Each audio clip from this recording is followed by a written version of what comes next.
अहिल्यानगरच्या कृषी विभागात डिजिटल क्रांती. जिल्ह्यातील अधिकाऱ्यांना मिळणार इतके लॅपटॉप. शेतकऱ्यांसाठी महत्त्वाची बातमी आहे.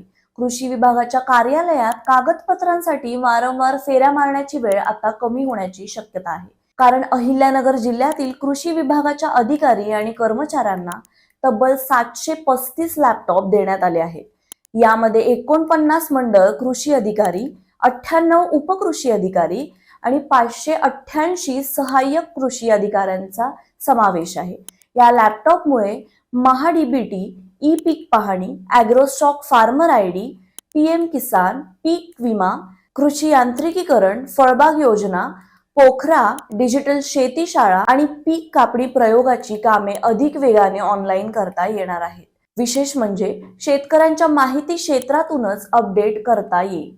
ऑनलाईन नोंदी आणि तांत्रिक मार्गदर्शनही जलद मिळण्यास मदत होणार आहे. म्हणजेच दप्तर दिरंगाई कमी करून कृषी सेवा शेतकऱ्यांच्या दारापर्यंत पोहोचवण्याच्या दिशेने हे मोठे पाऊल आहे.